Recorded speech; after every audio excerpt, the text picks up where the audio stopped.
Three friends, one amazing series of YA novels, an insatiable thirst to relive the glory that is K.A. Applegate's literary masterpiece. This is Animorphs, the Dork-Bajir Chronicles. Hello and welcome to the Dork-Bajir Chronicles, a podcast where we read through the Animorphs series one book at a time, then talk about it every week.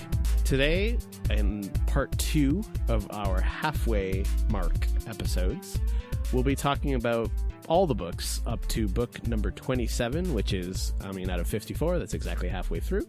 My name is Mikhail, the host. I'm Tessa, the expert. And I'm Brayden, the big halfway boy. Nice. That's good. Solid. We have, a lot of other stuff to talk about. Last week, we talked a lot about the story and how the story had progressed and how characters had evolved and things like that.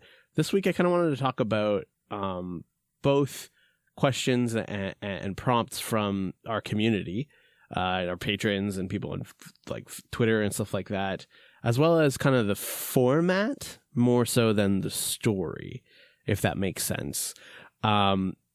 Because the format is actually really specific in this series compared to a lot of series, honestly. The fact that it's written by one different narrator every book, the fact that it's serialized, the fact that it came out so often.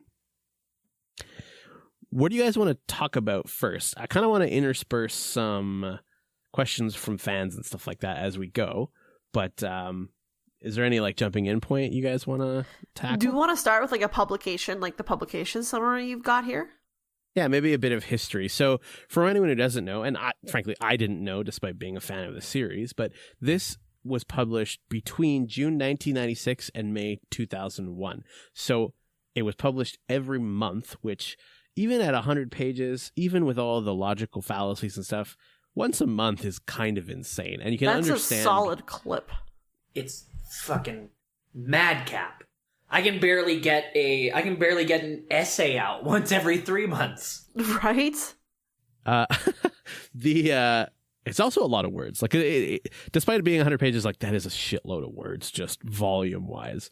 Anyways, one of the interesting things that I found, so obviously it was published every month, and after book 25, basically all the books up until the end, with a few exceptions, were ghostwritten by a team of, I think it's maybe 5 or 6 or 7 different writers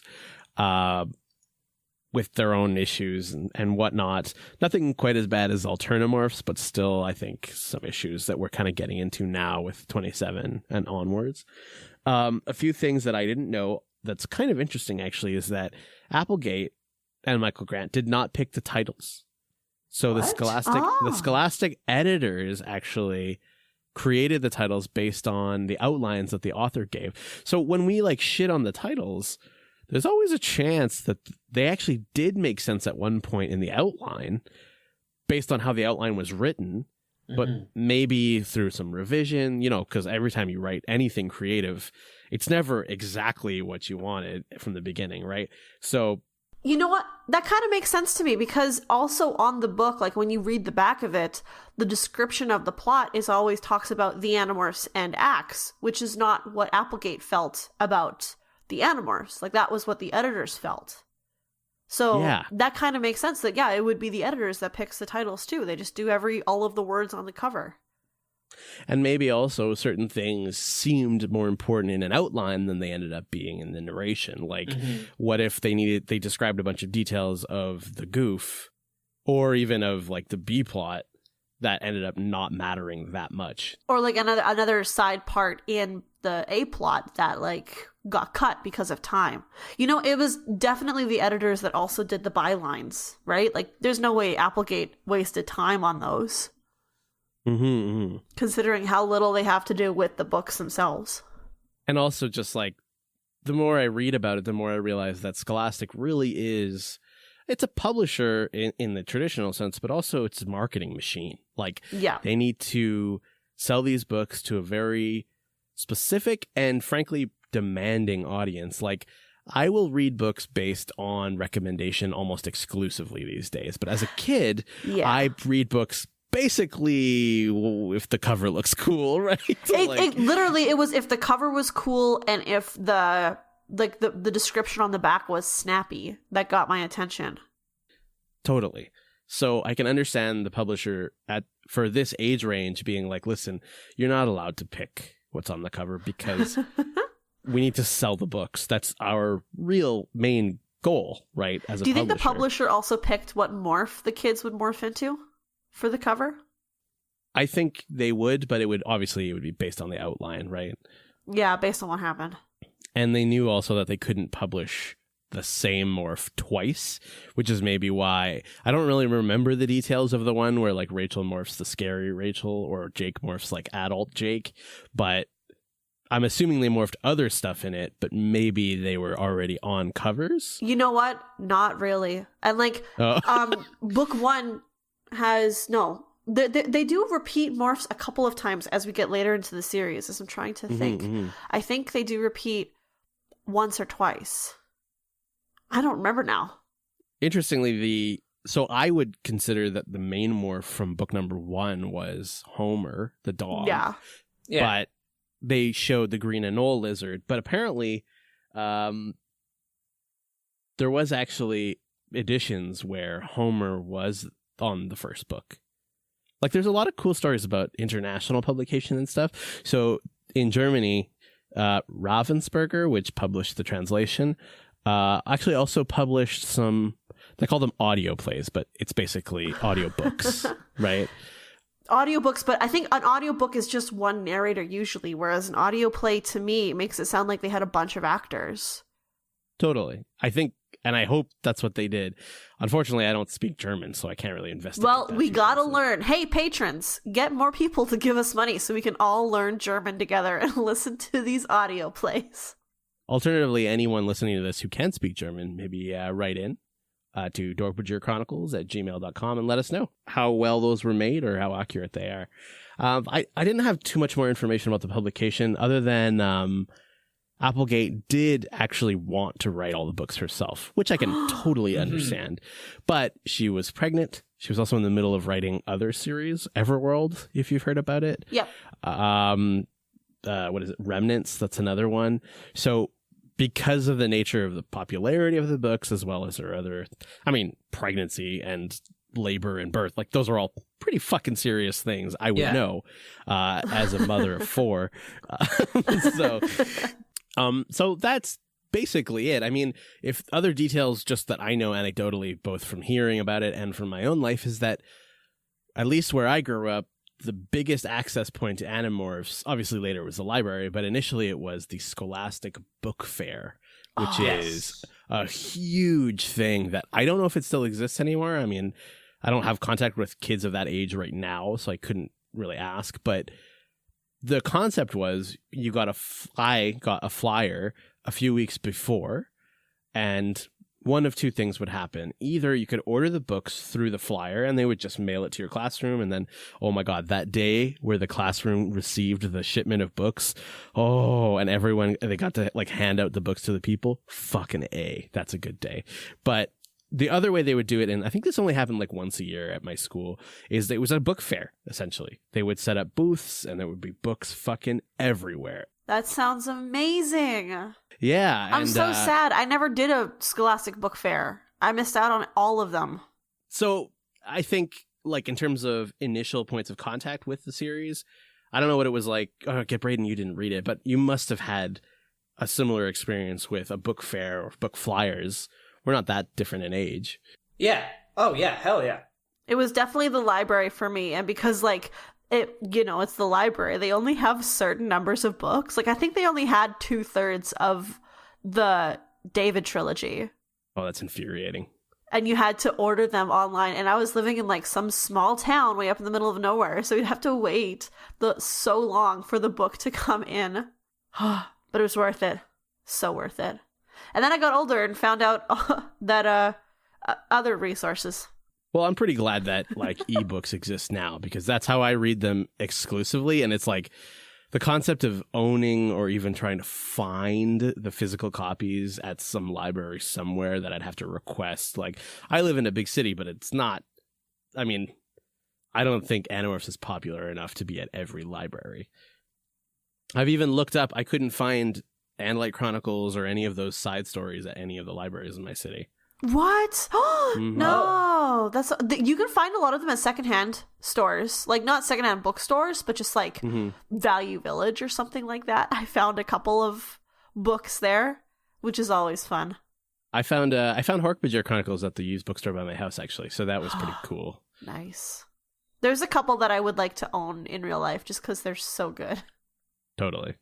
Book 33. Okay, time for a quick fan mail break. Fan mail. Oh, yeah. Fan mail. Everyone, what has been your favorite book so far? Oh. Let's say of the main series and the side books. Okay. I gotta say Animorphs. No, I'm just kidding. Dork-Bajir Chronicles, probably.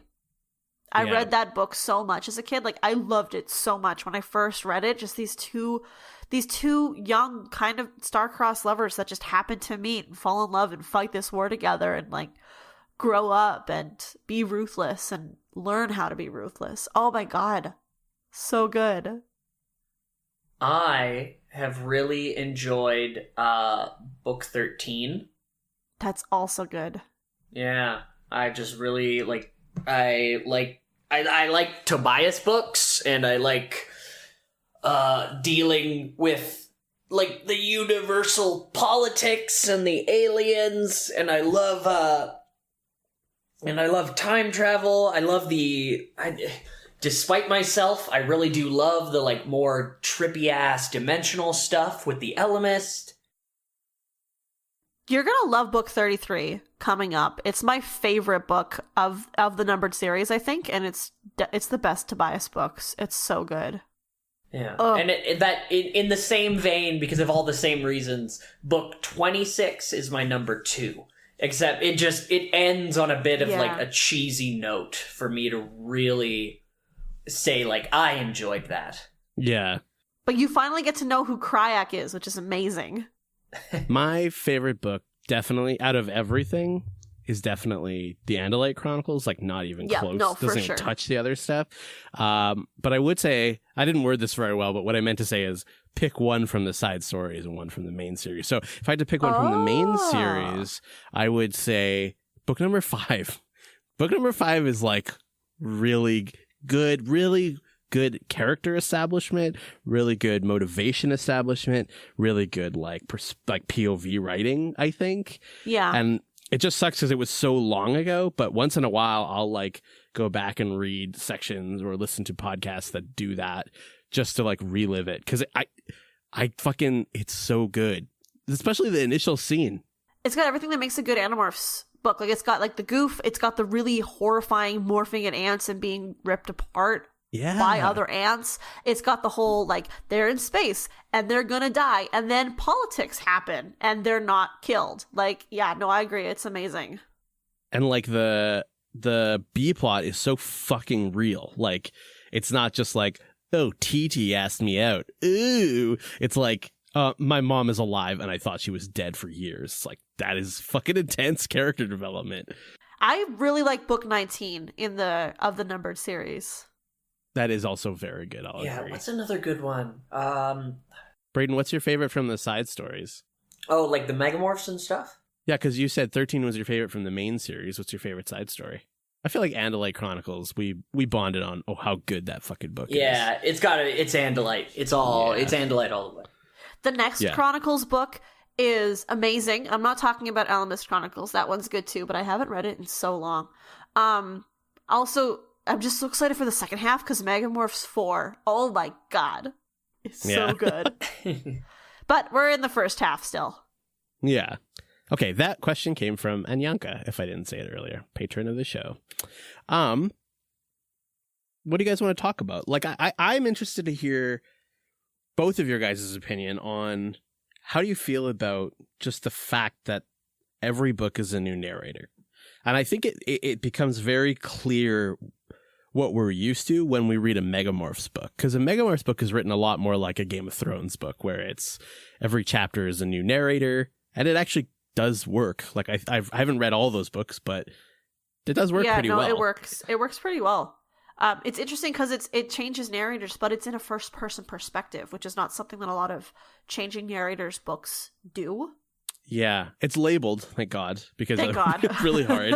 If it wasn't labeled, it would be fucking impossible to understand. But because like we had talked pretty extensively about how Marco is not a great narrator, but he's a really good character in other people's books. And I think the same goes for Cassie, but it's the opposite. Is that she's a really good narrator, but it's difficult in other people's books?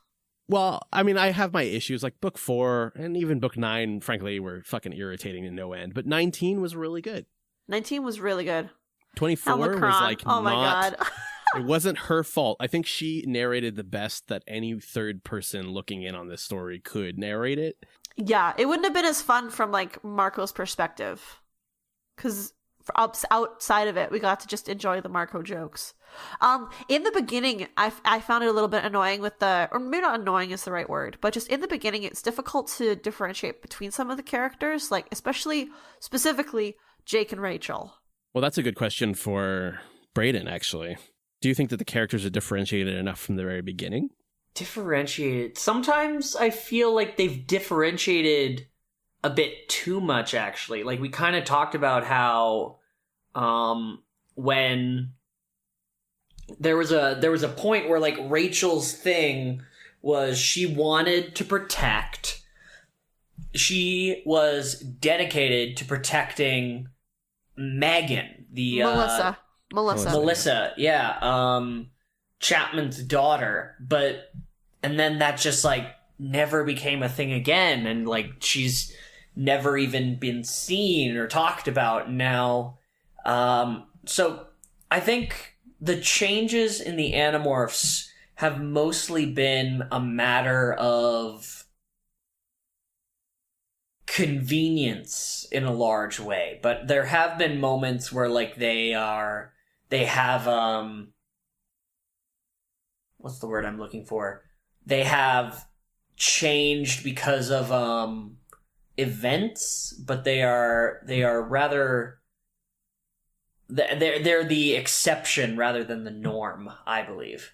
I could see, like, let's say Tobias hadn't been Nothlited. I could see Jake and Tobias being mixed up, not just because of the way that they look physically, but I think a lot of their values are actually similar, which is like a sort of very like pragmatic approach to solving problems.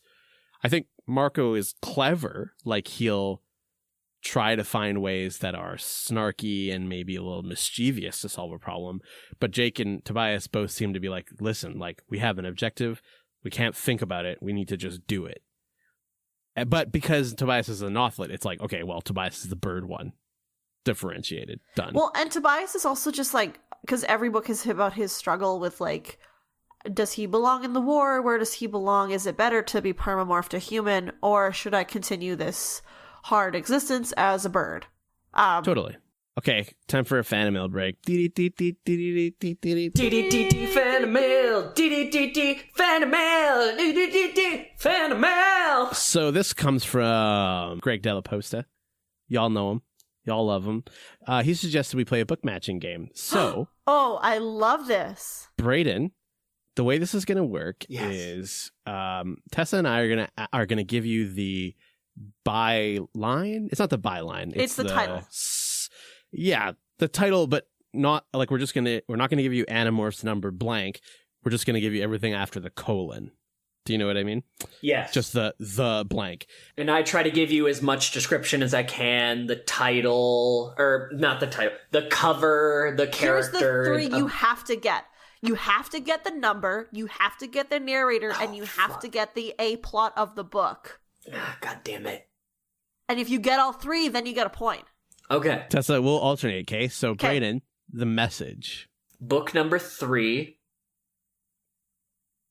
Cassie morphs a dolphin, and they go find Axe underwater. Ooh, very, very close. It's actually book number 4. Yeah. I was going to make him guess which one was incorrect. No, come on. We can only make this game last so long. Rude. There's only so long we can string this out. Yeah. That's fair. It's fun for me. It's fun for no one else. Okay. Brayden, The Decision. This is a hard one. This is really hard. I had to look it up to make sure I was remembering correctly. It's because the actual decision that happens in the book is like not really a decision at all. Yeah, no, it's like, yeah. No more. It'll be spoilers. The Decision, book number. If you go by the narrator, then you can guess what book number it is, because up until like book 45, 48, they're consistently in the same pattern. Okay, it's a Cassie book. It's the one where she transforms into a butterfly. Okay. And it's book... Yeah, so it's either 4, 9, 14, or 19. Or 24. Or 24. That was number 19. Incorrect, unfortunately. The Decision is book 18, narrated by Axe, and it's the Mosquito book. Damn it. Mm-hmm. It's where they get sucked into Z-Space and go fight the Lyran war. Yeah. Okay, next one. This will be the last one. The Unknown. Unknown is... Oh, I thought this one was going to be so easy. Unknown is book number 13, Tobias. And the plot? The Dork-Bajir are saved. No, it's not. It's the one right after book 14. Yeah, it's 14, the Cassie one, where they morph horses to go to Area 51 and find the Andalite toilet. I knew that! I was just thinking about that yesterday! That one guy, a new follower, he was talking about... Fun stuff. Thanks, Greg. That was good. That was a great idea. I liked that. That was really nice. Thank you. What else does Greg have? Oh, another fan of mail that Greg asks, does Rachel even remember Melissa exists? I will say, yes, she does. Melissa comes back. It doesn't lead to much, but she is in 2 more books. One coming up very quick, book 31, and then Megamorphs 3, wherever that comes in the sequence. I'm not quite sure. She is quickly and mercilessly shot in the gut and left to bleed. Yeah. Off screen, yeah. So one thing I wanted to talk about is the concept that Brayden introduced super early on, but I think we all kind of subconsciously knew it was happening, but didn't really like give it a name until Brayden called it the goof, the A plot, and the B plot. And I think books 1 through 10 maybe were all really clear on the delineation between those 3 things. But I would say like for example, what's a really wacky one? Like 24, where it was just like the whole thing is A plot. And also a goof. Like really. The main goof for that one though is Cassie having clothes that don't fit and Rachel being like, "Oh, your pants don't fit," which is a very common goof. Yeah. But yeah, I agree. All of it's basically goof. Halmacrons. Do you guys think that the goof A plot, B plot delineation works well, or do you prefer it where it's like all one thing, all A plot, all B plot, all, or do you think one of those things is like irrelevant? Do you think we even need a goof? I like it when it's most of the time it follows goof A plot, B plot, because then the books that break that format are usually break it in a way that's really striking. Like book 27 had a goof where they're at the mall and I feel like the goof at the beginning of 27 isn't really at the very beginning. It's like partway through when they're like, "Oh, Eric is frozen and we have to figure out how to get him out." Mm-hmm. Right? That's kind of goofy. Maybe I think I'm making up my own. I don't know if I'm making my point right. No, I think what you're saying is not inaccurate. It would get boring if it was literally like every book we save 3 parrots from a cafe and then we go infiltrate a Yerk thing and steal something from them. But and also I'm dealing with my Rachel's dead mom. parents are getting divorced. Yeah, exactly. Yeah, okay, so then in book 27 it's more striking because the goof is here we go. I remember my train of thought because the goof is buried into the A plot. It's like it becomes almost like because book 27 was a pretty dark book, but it was also very funny. Yeah. There were some pretty funny parts at the beginning, that's for sure. Well, then in the middle, when they're talking about like 20,000 leagues under the sea, I feel like the series has some of its really strong moments when the characters can just like, they're not trapped in wacky hijinks. They can just like exist together. Like the planning segment in book 27 when they're trying to figure out what an escargot is versus a squid. Oh my God, yeah. When they're just allowed to be fucking teens. It's like, I think those are the best moments. And personally. They get off topic so fast. And it's like, yeah, I mean, that would be like me trying to plan an undersea adventure. Like, that sounds accurate as hell. It reminds me a lot of like Always Sunny in Philadelphia, where they cut into a thing and they're just like, no, raccoons are not rats. And then they like get so fucking hot about it. Right. And then Marco just bursts in just like, are we going on a water adventure? Am I going to fuck the Little Mermaid? Yeah. Trick question. I'm going to fuck the Little Mermaid anyway. And then reference to Xena somehow shoved in there. Or Baywatch also. Oh, man. Book 12, when they're all getting, like, naming characters. Like, we learned that Tobias is into Yasmin Bleeth. Yeah, that's so specific. Jeez. Like, wow. Okay, Toby. I guess to summarize sort of what I was going to say is just like, I do think that the goofs have their place because it shows that they're young. Like, they're not like hardened by war yet completely, right? The Amazon Cafe was dumb, but it actually makes perfect sense. Tobias saving the female hawk also, like, it's sort of like real, but also the type of thing a kid would do. Like a Peter Parker move, you know? In book 9, where Cassie morphs a rat to figure out why her experiment with the rat isn't working. Totally. Like that, yeah, I agree. That makes total sense. Personally, I think books that are all A-plot suck. Not entirely because of the A-plot being bad, but because it tends to rob the narrator of any kind of spotlight on them. Do you know what I mean? Like 24 was not a Cassie book. 24 was just a book that happened. It could be anybody's book. We don't learn anything more about Cassie because of it. Not to keep going back to like the previous one, but book 27 had its B plot. We learned a lot about Rachel and her like thoughts on her relationship with Tobias and her relationship with like other boys. Yeah. And we got to see how her personality exists in that context because it is a thing that people who are that old think about a lot, right? Like what is your relationship to the opposite sex or to whatever sex you're attracted to, right? Like, how do you look to them? How do you talk to them? Especially when you have feelings for someone who is maybe by some standards unattainable. Or like undesirable. Like, he's a boy you can't go to the movies with. Why do you like him? Yeah, true. Mm-hmm. It's interesting. I think those are probably my favorite character development moments. I do really like the serious, like really heavy stuff, like Rachel ripping off Dork-Bajir heads and pretending it's her dad because she's mad at him for moving away. Or like Marco, like basically in shock over his mom's like real identity and not be able to like process information properly.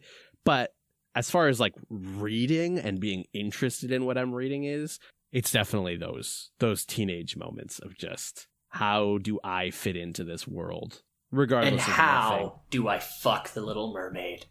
I mean, okay, maybe not the fucking the Little Mermaid, but how do I fit into this world is such a like you start grappling with that question when you're young, and then you kind of keep grappling with it when you get really big and old, like Mikhail is. But like, you know, it never leaves you, and sometimes you still feel like you're 14 and a weird loser and like, oh man, I thought I would have my shit figured out by now. I've been doing taxes for 10 years, but I guess not. Yeah, fuck, right? Okay. Another quick fan mail break. This comes from Esnuin, which I'm sure I'm saying wrong, but patron of the show, Steve. Esnuhin. I have never been able to pronounce that properly. So he suggested a wild mass guessing segment for Brayden. So the way that I sort of narrowed that down is Brayden and Tessa, you're going to have to help me out here, but you are going to provide me 1-sentence predictions for the books I'm about to say. Yes, okay. I like that. Okay, no looking at the screen or anything? Just Nothing. like... It needs to be fast, based entirely on the number and the title. Wait, okay? We can also give him the narrator. Number, title, narrator. Sure. All right, I got a list of Animorphs books right here. Okay, why don't you do this then, and I'll just sit back. Fucking give it to me. but I will moderate, so it can't be more than one sentence. Okay. Book 35, The Proposal, Marco. Marco doesn't want to use a condom. Book 42, The Journey, Rachel. They leave planet after Marco doesn't use a condom. Oh my god. Book 31, The Conspiracy, Jake. They meet Joe Bob Sinestre again, and Rachel gives birth to Marco's love child. Book 36, The Mutation, Jake. Jake starts to experience mutations when it turns out that the Serio rip that's allowing all of these pregnancy scares to happen simultaneously give him qualities of his unborn nephew. Book 39, The Hidden, Cassie. Cassie hides because she doesn't want to have to deal with the consequences of actually being the one who impregnated Rachel. Book oh my god. And lastly, book 45, The Revelation, Marco.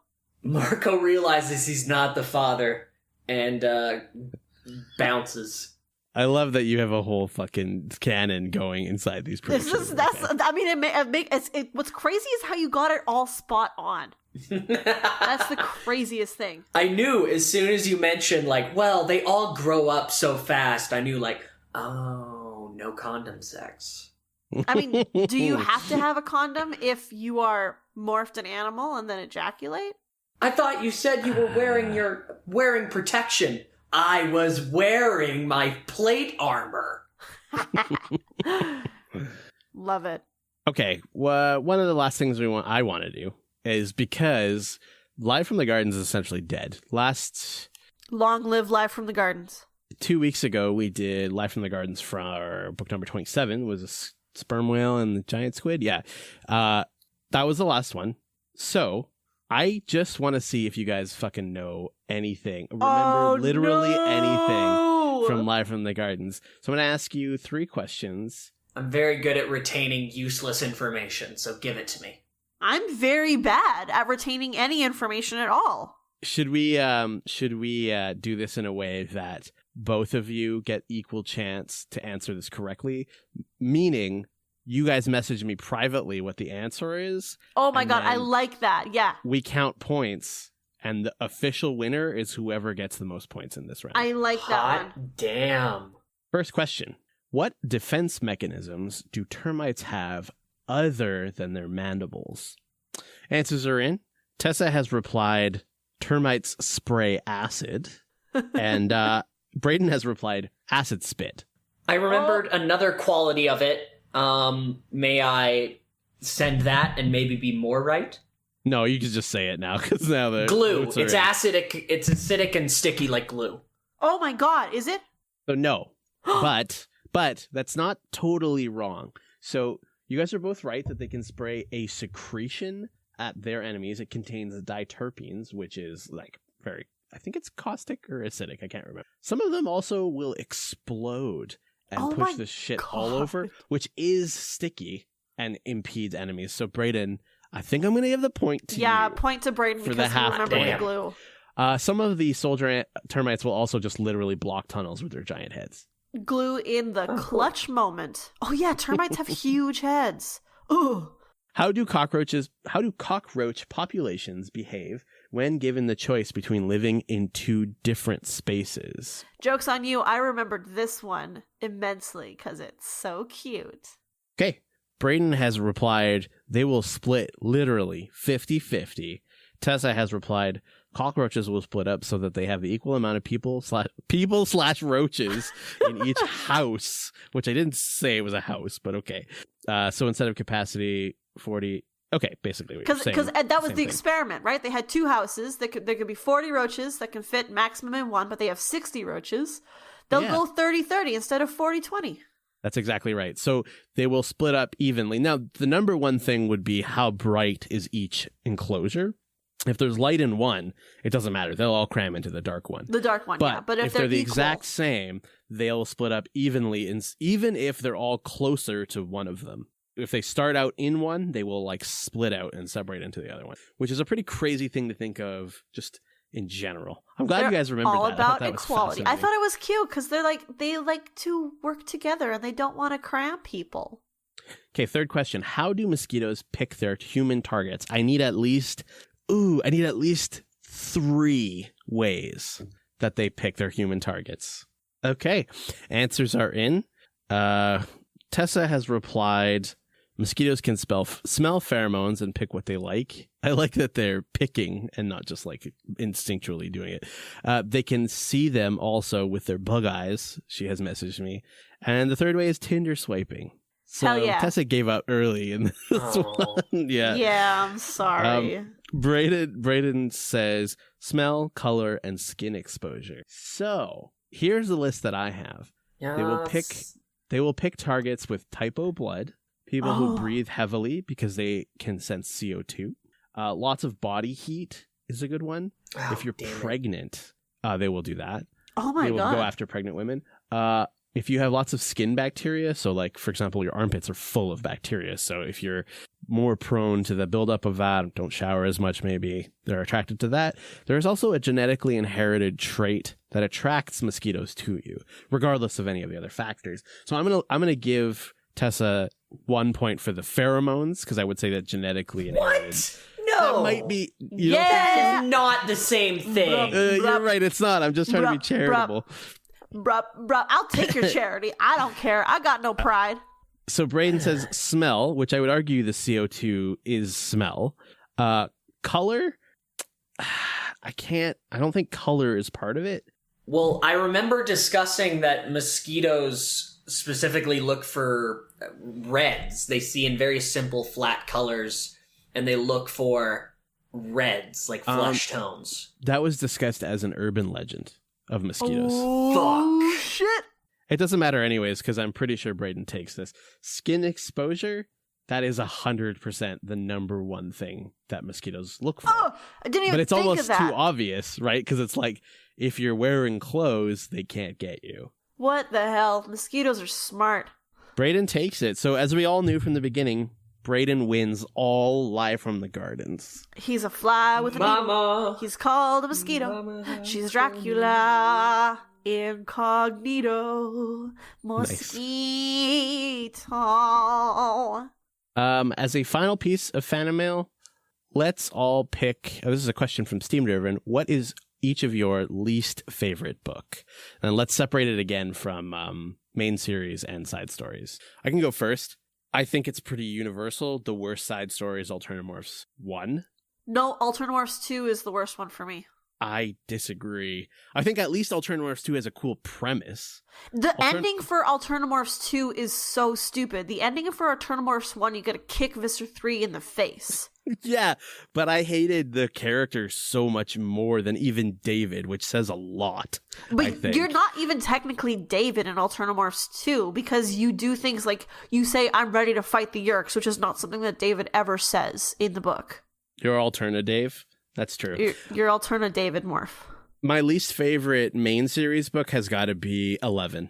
I really, really hated. Yeah, you hated 11. It was infuriatingly bad. 14 was kind of bad, but it was kind of like funny stupid. It was like, haha, the stakes were actually low the whole time. 11 was like, this is actually dumb. Like the whole thing was very dumb. Alternomorphs 2, and I don't know what my least favorite main series book is. It might be I don't hate 11 as much as Mikhail does, but it is definitely a weaker book. So I think 11 or 24 are kind of on the same tier for me in terms of weak book. Ugh. And okay. 11, we learn about Surreal Rips for the first time. 24, we learn about the Helmicrons for the first time, but they really don't do anything aside from that. Okay, yeah, I'll give you that. That makes sense. Brayden? I'm gonna have to go with it's gotta be a tie. Worst book is a tie between Alternomorphs number 1, like I said, I agree with you, and The Unknown. The 14, the Andalite yes, toilet number one? 14. The toilet book. I remember you thinking, or you saying on that show, like, what was the point of this book? Yes. It just feels Yeah. totally pointless. That toilet better, by the end of the series, actually have, maybe, oh shit, there was this ship that years ago that had a USB with a motherfucking spell on it. Oh no, what ship was that? Oh my god, the same one that this toilet came from? And it turns out that the captain, in a last-ditch moment, actually flushed the USB? We gotta get in there! Dude, the thing is that the toilet comes back in such a major way in book 48, and I can't even say anything because we're nowhere close to that. Why would you fucking lie to me like that? Why would you tell me these lies? The toilet is one of Krayak's Horcruxes. You son of a bitch. Okay, this wraps up our halfway mark episodes. Next week we'll be talking about back to the good shit. Animorphs number 28, The Experiment. The week after that, we'll be talking about... Well, actually, it'll be the first episode of our new format replacing Live from the Gardens. It's currently a nameless format. Everyone, tweet your ideas for the name. No, I decided on the name already. Fuck off. This was a debate we had. The name of the show is The Speaking Tree. It's a good name. It's my pet name for it, and it's going to continue to be that name. So this new show will feature a bunch of hypothetical questions about the book we just read the previous week.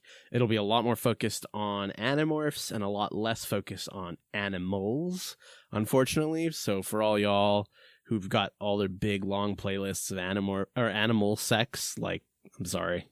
You could probably sell those, I'm sure. As we go on, yeah. We'll be doing things like trying to fix problems they have in the book in a better way. Like if we can come up with an idea to like, oh, we have to break into this secret underwater facility and we're going to morph sharks to do it. Well, maybe there's a better way than breaking into SeaWorld. We'll give the Little Mermaid a quick tuck and roll. God damn it. What is that, Ivana? It's a fanfic he wrote. Oh my god. Yeah, I'm Marco. I'm going to fuck the Little Mermaid.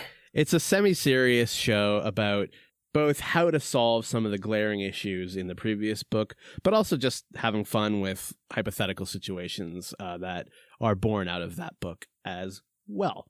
Like when you fuck the Little Mermaid, do you have to use protection? Because like I'm pretty sure the eggs still have to be expelled. That is like, okay. I'm not even going to touch that with a 10-foot pole. I'm not going to touch that with my 10-foot pole. Hey! You can find more of our stuff on our podcast page at collectivelegacy.org or on Twitter, Tumblr, Instagram, and Facebook. Let's get the ball rolling. I need to leave. Remember to subscribe on iTunes or wherever you get your podcasts, or else. Or else. Hey, you know what? There's no or else this week. We're halfway through this series, and buddy boy, I never thought we'd get this far. We were just supposed to be like doing this to keep on hanging out. Just keep on staying friends after Mikhail punched my brother in the dick real quick and then didn't pay for the medical bills. But instead, it's done nothing but destroy our friendship. It makes me feel all gooey and gay inside to be able to hang out with you guys like this and all you crazy kooks who help us out on Patreon. Totally. If you want to be one of those crazy kooks, you can show your support for our show at our Patreon page, patreon.com/DORKBAJIR. We offer special bonuses for patrons, like access to our Discord server, where I talk way too much about our sex lives. Animorphs essays, where we talk too much sex lives? about our... Yeah, You talk about my sex life on the Discord? Yeah, it's private messages. I mean, it's completely scientific. It is completely scientific. It's just scientific. Jesus. It's just scientific. Okay.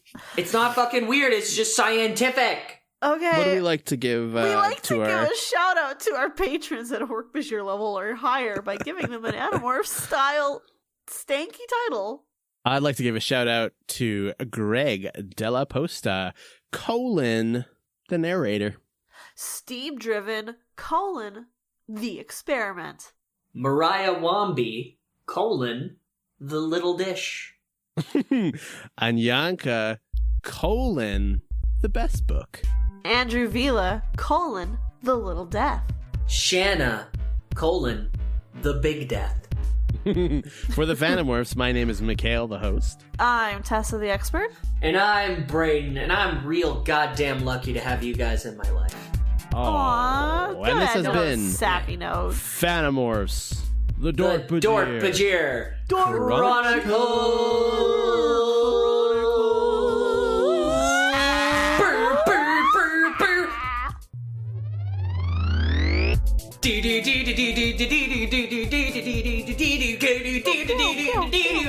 When do you think they're gonna make a fighting game of us? Right now, after hearing this dank theme music. Like unwanted sexual, like, talking. Yeah, Mikhail uses sex YouTube playlists. Are you tired of sitting in silence, staring at walls? Do your ears yearn for something more than the sound of your life passing you by? Try Inadmissible, a podcast designed by a leading team of experts in the field of excitementology and non-boringness. On Inadmissible, you'll hear Quinn and Mikhail, two of our bleeding-edge analysts, break down and rebuild the worst ads you've ever had the misfortune to experience. Listen in as they tear apart lackluster emotional tactics. Gather round as they explain why you shouldn't make your product look like a steaming pile of garbage. Poop jokes. All this and more on Inadmissible, a podcast about terrible advertising. For more details, visit collectivelegacy.org. Inadmissible should not be consumed if you are easily offended or your tolerance for immaturity is lower than that of a 6-year-old child. Inadmissible may cause fits of laughter so intense your lungs may suffer from burst blood vessels. Consult your doctor before listening to Inadmissible. Inadmissible, a podcast about terrible ads. Brought to you by Collective Legacy, a podcast network.